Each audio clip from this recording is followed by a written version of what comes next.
Assalamu alaikum. Welcome again to another episode of Learning with Masjid Asabur. We have our esteemed guests here today.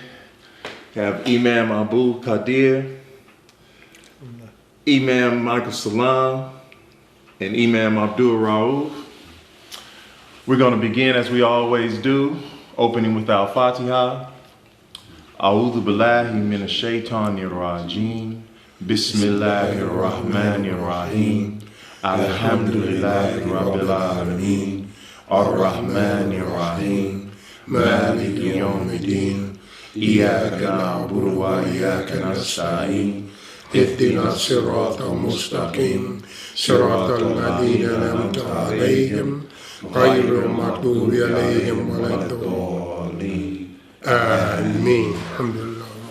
Ameen. Assalamu alaikum, Sheikhs. Wa alaikum assalam. Alhamdulillah, it's an honor and a pleasure to have you all here today. I'd like to begin by asking you guys a very important question that I feel our viewers would love to know. What started, when and what and how did the prison chaplaincy start, for Muslim chaplains start here in the United States, here in California? I think Sheikh Rauf can. I'll take care of that. Okay. Based on research, we actually traced the beginning of the CDC here in California to actually Milan, Michigan, federal prison in Milan, Michigan, in 1942, when the Honorable Elijah Muhammad was arrested for not short version is not being drafted into World War II, and he was arrested. But not only he was arrested, but many of his male followers at the time, and some reports say somewhere between 70 to 100, and they went into the federal prison system. That was the biggest group of declared committed Muslims to go into the U.S. penal system. And they were there not only as declared Muslims, but also they proselytized when they were in prison. They weren't hiding their Islamic identity, and they were trying to spread it. Well, the California prison system is one of the end results of that spread of Islam that began in 1942. It's a long story. We only got 50. Alhamdulillah, but even that, I was unaware of that. Yeah. Right, yeah. So obviously we know, just to kind of give a brief addition to that, we know in 1940, so Elijah Muhammad went to prison in 1942, he got out in 1946. In 1946, Malcolm Little was going to prison, and he found traces of Islam in prison when he was there. Right. And of course we know that he also did that. He spread what he learned when he eventually converted in prison. He began to get converts himself in prison. Mm-hmm. And so that process percolated throughout the prison systems in America. African Americans then come to, in bigger numbers, then come to California to the 50s, or actually in the late 40s after the war. They began to come here because of the war industries and what have you. And so the California prisons became more, it was predominantly white, and then blacks began to come to prison, and they began to form a opposition to the white supremacist nature of the prison system there. Right. And eventually the teaching of the Honorable Elijah Muhammad got embedded in the California prison system, mostly in the 50s. In the early 60s, then we know there was a large population of, there were only 9 prisons, so men's prisons in California at the time. So in 1962, the Muslim minister in San Quentin was shot on the yard. His name was Booker T. Johnson. Now, this was a free staff or No, somewhat a no, convict? in the convict. There were no free staff. Okay. The version of Islam that the Nation of Islam was practicing at the time was not permitted in prisons. Okay. But it was there, it was growing among the African American prisoners because it served as a bulwark against the white supremacist nature of not only the prisoners at the time, who were a majority population white prisoners, but also the guards and the administration. You know, and so blacks began to be attracted to it because it provided protection, it provides identity, and all those other things that we know gangs or groups like that, when they initially formed, provide for people who are looking for protection mostly, or identification with people with similar ideas that they have.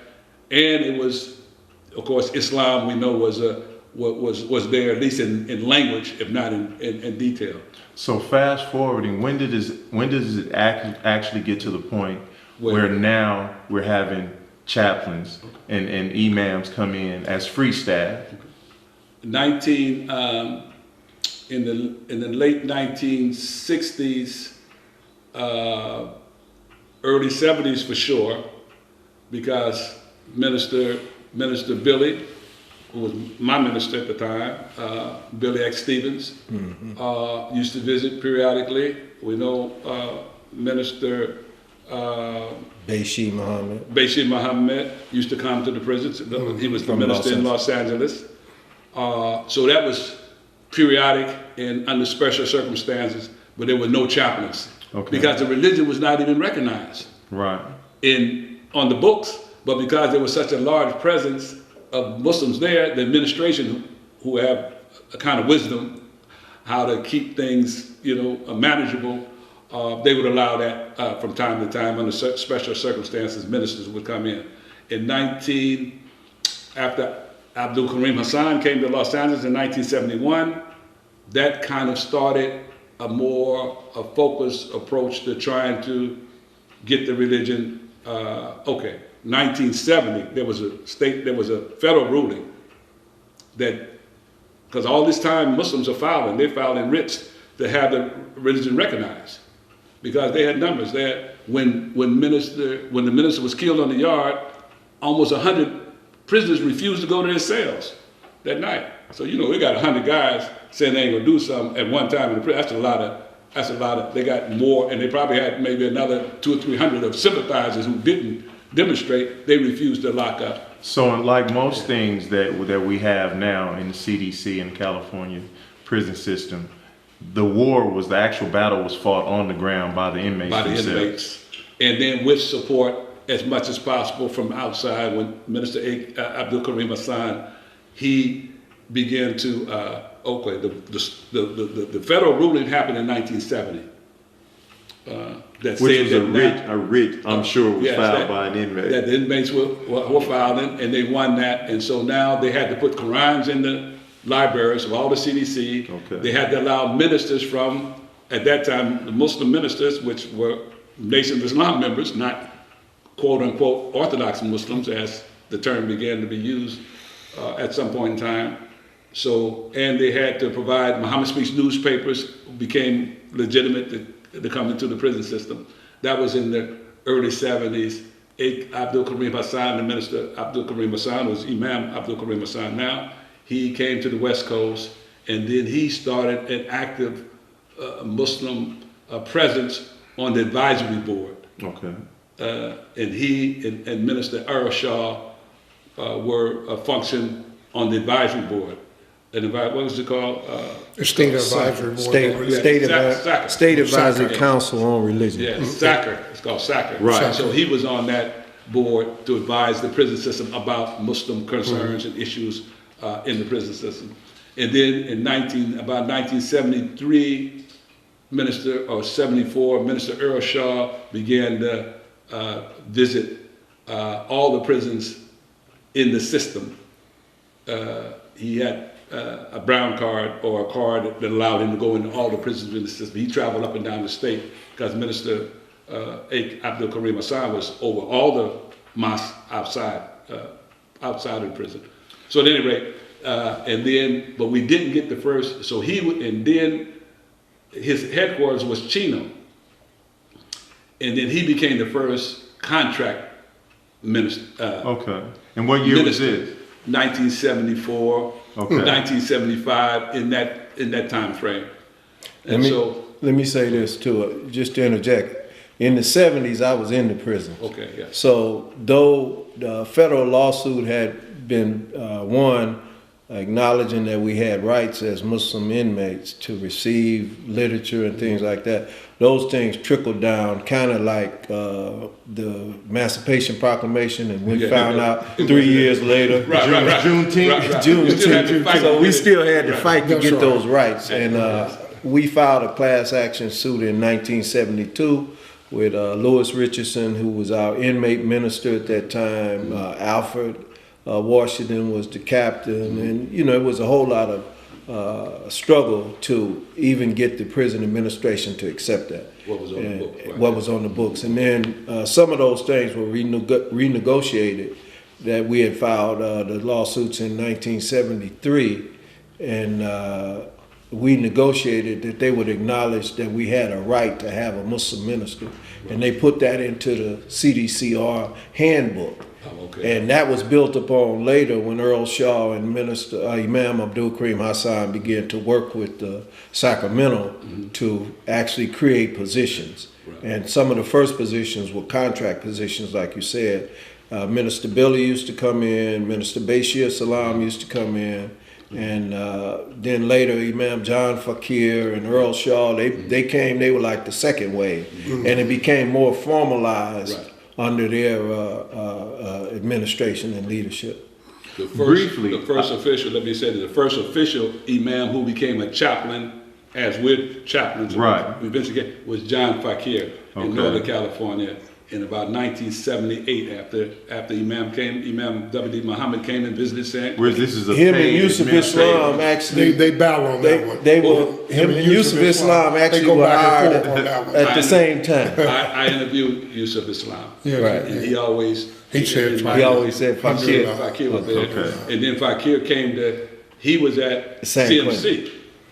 Fakir, No.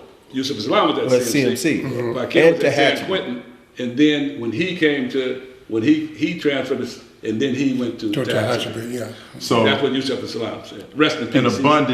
an abundance of knowledge here, and as you already stated, we could do a separate show just on Right, yeah, the yeah. inception of the prison chaplaincy for the Muslims. But I have a question that I would like each of you to take a brief time to respond to. My audience with the young viewers, I deal with a lot of you. They've never seen Malcolm X, never read the book Malcolm X.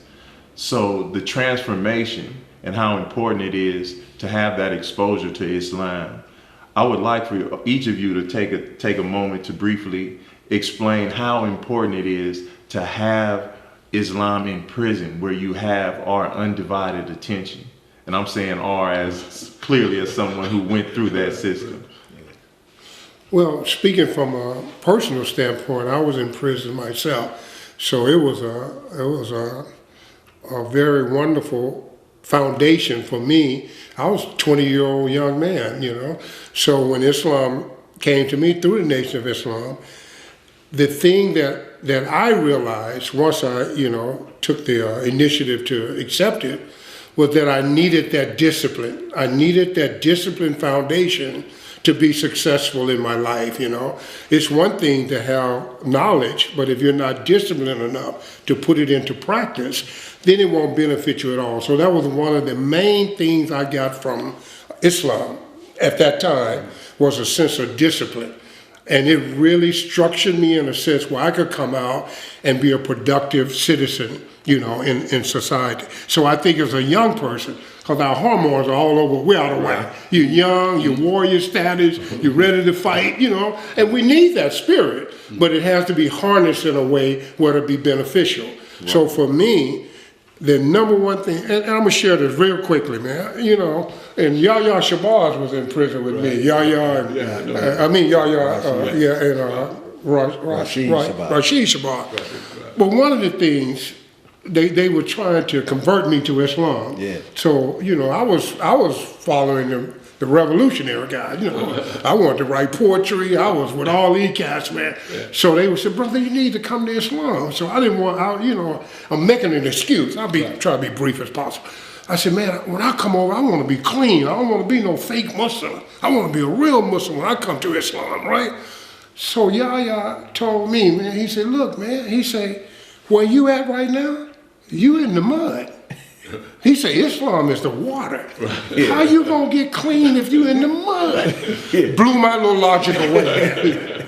Blew my little logic away, and I accepted it. And like again, man, 2 reasons, man. I went back to my cell. I was federal prison. I did federal time. We had single cells back in the time. I went back to my cell and actually cried. 2 reasons. I had been so ignorant with my life. And then the second was, I can't blame nobody else, man. I got to change my life for me. Right. So to the youngsters, I'm saying this is a form of discipline that will transform your life beyond what you can even imagine. Alhamdulillah. All right. And Allah knows best. You know? Alhamdulillah. Shay? For me, I was 19 years old when I went to prison. And I realized I knew a little something about Islam before going to prison. And I kind of felt like I was being punished by my own poor choices. And I ended up in prison because I rebelled against following the direction that Islam was offering me. So I had a sense of remorse when I went to prison. And I remember being in the county jail, and a newspaper, Muhammad Speaks newspaper, came into the county jail. And in the centerfold, usually there's an article from Elijah Muhammad. This particular paper didn't have an article from Elijah Muhammad. They had 1 verse from the Holy Quran. I think it's Surah 27. And it said, "Woe is me. Would that I had taken away with the messenger." And that's all it said. And it hit me like a ton of bricks. I was like, man, if I'd only followed Elijah Muhammad, I wouldn't be in this mess. That's right. And so at that particular point, I made up in my mind with sincerity that wherever I go, I'm going to be a Muslim, and I'm going to be a good Muslim. So I had a kind of like a conversion at that point. And then when I got to death row, because I ended up going to death row because of the nature of the crime I had committed, and I wrote my letter to join the Nation of Islam. It was a Muslim brother already on death row from San Diego when I got there, so he had a copy of the letter and everything. So I wrote my letter, sent my letter off, and I got the letter back from Elijah Muhammad accepting me into the Lost Found Nation of Islam. My name was being registered in the Book of Life, and we got the little catechism. And one of the things it said is, your own self is a righteous Muslim. That's right. So that was something that I tried to measure up to. I said, I want to be a Muslim. I want to be a good Muslim. I started learning my prayers and doing other things. And as I said, I was on death row, so I was in an isolated kind of situation. I was kind of like in an incubator. So I wasn't around a lot of other people to get my ideas from, be Islam, be a Muslim like this, and this. Mm-hmm. So I got my information from books. So I was reading the Quran, I was reading Hadith, I was reading Islamic history books and things like that.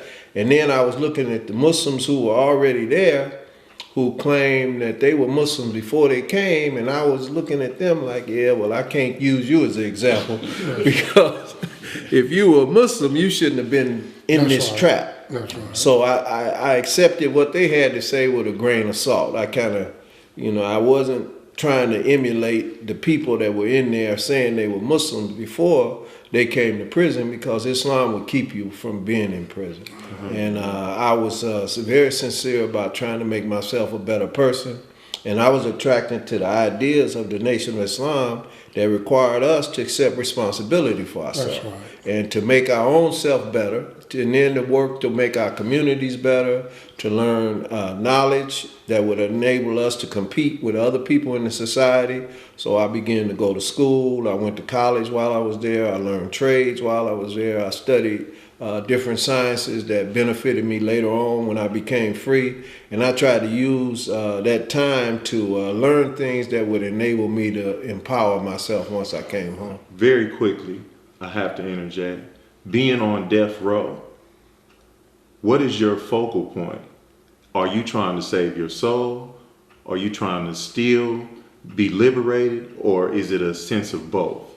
It was a sense of both. I came to the conclusion while I was there that I didn't believe I was going to die there. Okay. And I had a renewed sense of hope because of what I was receiving from my studies of Islam as it was being presented to me in the Nation of Islam. But that wasn't the only thing I was reading. I was reading Islam, just from Islamic books Ibn Khaldun, other scholars in Islam. I was reading all of that information that was going into me, and I became hopeful. And I remember having discussion with some of my fellow prisoners on death row, saying, I'm not going to die here. And they said, what are you talking about, you ain't going to die here? I said, it don't make sense for me to die here. I said, Allah going to bless me to get out of here, because it don't make sense for me to have this enlightenment that I have now to die with it. Now, when I was ignorant and a fool to the 10th power, it made all the sense in the world. That's right. And so they said, oh, man, you tripping. And they called me by my nickname, which was Large. They said, oh, Large, you tripping, man. That's that LSD you used to take. And I said, no, I'm not going to die here. I said, Elijah Muhammad might send me to Peru or something. That's right. But that was the belief I had. And since that time, fortunately, Elijah Muhammad didn't get to send me, but his son, Imam W.D. Muhammad, sent me to Thailand, he sent me to China, he sent me to Mexico, Turkey, all on doing business and trade on behalf of the Muslim community. Alhamdulillah. So it came true. Alhamdulillah. Imam Abdul Rauf. I'll just add this. I remember from the autobiography, although he said that youngsters are not reading it. Right. And when Malcolm was in that same situation, he was in prison and kind of living a, undirected life in prison. His brother, his younger brother who had accepted Islam, wrote him and told him, if you stop eating pork and stop smoking cigarettes, I'll show you how you can get out of prison. Right. So I'm going back to what he said about discipline, That's right. Yeah. which Islam provides then and now. When we were in the Nation of Islam, it provided that, maybe to a much more focused degree when we were in the Nation of Islam. But even now, Islam generally is a discipline, a way of life that once one adheres to it, they improve their life. And so we know Malcolm X took that advice from his brother eventually. Of course, his life began to change, and we recommend it still. It's still good. We should send some autobiographies we should require it at whatever program you're in, and give a prize or something if they read it. Well, they can watch the movie now. Oh, I'm that's just right, yeah, trying to encourage them to even That's just right. take the time. They're so everything is technology, That's right. visual. That's Yeah. right. The reading is more beneficial because the movie is sensationalized and it leaves out important details. Mm-hmm. Malcolm learned how to pray the way Muslims pray all over the world while he was still in prison. Right. One of the brothers from the Boston Mosque Yes. in Boston brought him the prayers while he was still in prison. So he learned how to pray the different positions and all of that while he was still in prison. So See, there I are didn't many know that. distortions that Yeah, people think that Malcolm didn't know Islam prior to going to pilgrimage. Yeah. But he went to also, Malcolm in 1959 went to, he performed Umrah, he didn't perform the Hajj because he went to make sure it was going to be safe for Elijah Muhammad and his family to go. But he got sick while he was there and ended up not making the Hajj himself. And that's important. And what attracted Malcolm was much of many of the people who came into the Nation of Islam in the 30s, 40s, and 50s, they were influenced by Marcus Garvey's movement, a nationalistic movement where it focused on black people doing what they needed to do for themselves and their communities. And that message was still very attractive in the 60s that attracted many of us. Alhamdulillah. I'll say to echo what Imam Michael Salam said, for me, in my search to find something that was powerful enough to combat the so-called brotherhood that I had from gang life and that I had brought to prison from the streets, everything that I had explored, it just wasn't powerful enough to combat that. If you're gonna take something, as you always say, when you're clutching something, right. If you're gonna take that from me, if you're gonna take gang life from me, what are you gonna replace it with that's as powerful? Right.